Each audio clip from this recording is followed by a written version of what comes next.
व्यवहितप्रीतनामुखं निरीक्ष्य स्वजनवधाद्विमुखस्य दोष बुद्ध्या कुमतिमहरदात्मविद्ययाय चरणरतिः परमास्य तास्य मेस्तु। ओम अज्ञानतिमिरन्धस्य ज्ञान अंजन शलाकया चक्षुरुन्मीलितं येन तस्मै श्री गुरुवे नमः। Hare Krishna.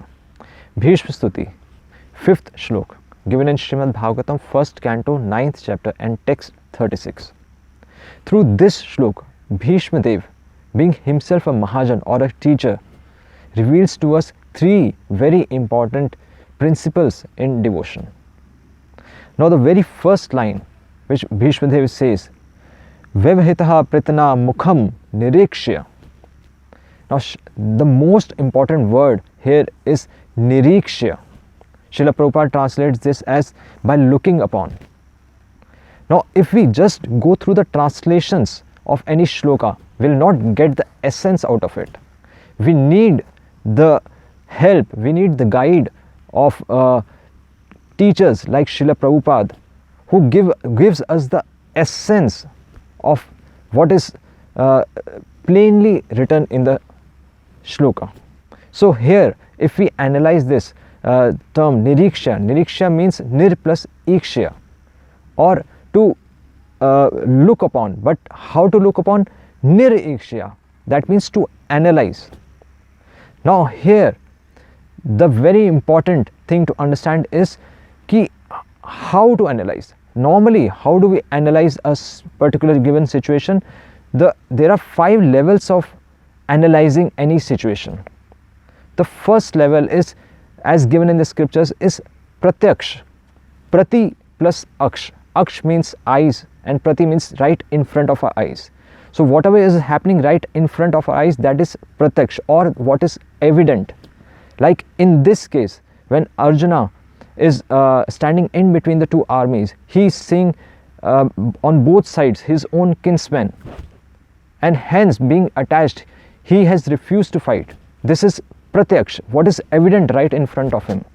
The second level of analyzing this situation is the next level, which is paroksh. Paroksh means par plus aksh, beyond our eyes, what we cannot see beyond our eyes. Like that means through the eyes of scriptures. Like in this case, now Arjuna has refused to fight, considering himself at the bodily platform. But what the scriptures say that as a Kshatriya he has to fight. This is dharma. So this is beyond his eyes, as what is apparent to us. So this is paroksh level. Even beyond this level is aparoksh level. That means even if we follow the scriptures, now scriptures are not applicable everywhere. So here comes the role of a sadhu, or the experienced knowledge, or anubhav. That means in this situation, if we apply it, so it could be like that Arjuna, being a Kshatriya, has to fight. He was standing there, but someone might say that you are not competent enough, or the time is not conducive for you to fight now. So that is a wise decision. So this is anubhav. The 4th level, even beyond this level, is adhokshaj level. Now here comes the spiritual level, the knowledge of absolute personality of Godhead, Lord Shri Krishna. If we apply in this situation, Shri Krishna himself is saying that this is my decision, you have to fight. So this is adhokshaj level. And beyond this level is the topmost level, which is the aprakrit level. Or as we see, if we see in this case, like Lord Shri Krishna, he's telling Arjuna to fight, but if we ask him personally, then he says that with a heavy heart I am telling him to fight because on both sides are my sons only, they are my progeny, and I do not want them to die, but it is because of their benefit only that they should fight. So this is the aprakrit level. So what we are perceiving things is a very tiny, minuscule part of the analyzing. We are analyzing just a minuscule part of the whole situation, and hence our decisions, hence our calculations, human calculation is hence wrong. And that's why we have to analyze any situation from scriptural point of view, from Krishna's point of view, they being absolute. So here in this case, the problem in this case has started with Arjuna because he is analyzing from his bodily platform or pratyaksh level, sensual level, my body, my family, my society. So hence he is being attached to it, and that's why his decision was turning out to be wrong, and that's why he was lamenting, and he got disturbed in that situation. So that we have to understand that through the eyes of scriptures and through the eyes of God, we have to analyze all the given situations. So this is the very first principle. Now further, the basis of this is, as mentioned, swajana vadhat. The root is swajana, that selfish, because of my own selfish interest, the Arjuna decision was wrong. And further, Bhishma Dev says, vadhat vimukasya dosh buddhya, and that's why he turned away, he refused to fight, and thus his intelligence was polluted. Now here comes the second principle in devotion, that when we forget or when we refuse to see Lord in our situation, in our lives, then what arises? Kumati, or bad intelligence. We have intelligence, but we will take wrong decisions. That is called ignorance, avidya.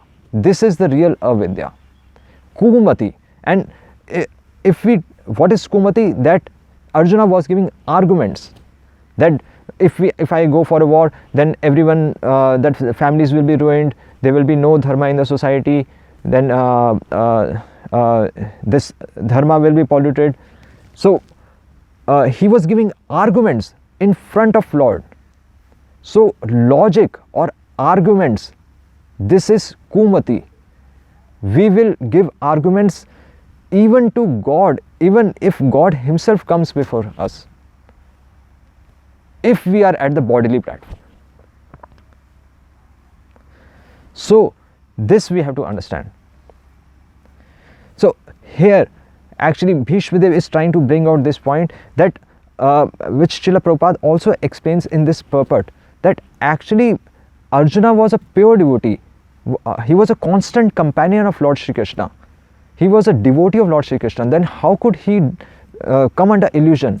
So here Srila Prabhupada explains that Arjuna was put into illusion, into this seemingly polluted intelligence, because for the benefit of us conditioned souls, so that this Bhagavad Gita, knowledge of Bhagavad Gita, could be revealed before us. So that's why Arjuna was put into this polluted intelligence. So that also we have to understand.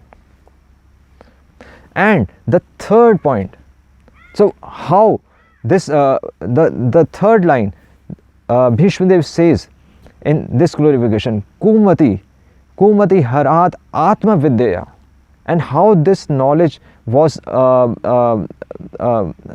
removed, how this illusion was removed from Arjuna by giving atma vidya. Lord Shri Krishna gave him atma vidya, or not the knowledge at the body platform, but he gave knowledge at the level of soul, and the relationship of the soul with the super soul. That relation is the pure knowledge on the basis of which all the decisions have to be taken. So this is called atma vidya, or in other words, the knowledge of Bhagavad Gita. The purpose of whole Mahabharata was to reveal this knowledge of Bhagavad Gita. In fact, the knowledge of Lord itself is incomplete if we do not follow the instructions of the Lord which is given in Bhagavad Gita, which is meant for us. It was not meant for Arjuna, it was meant for us. So that we have to understand. Bhishma Pitama is trying to clarify that this thought, that this knowledge is for us and is still applicable in our lives. And that's why even Shankaracharya, Adi Shankaracharya, he says in Gita Mahatmya that Gita Sugita Kartavya, that Gita Sugita Kartavya kim anya shastra vistaraya, that there is no need for any other scripture. Why?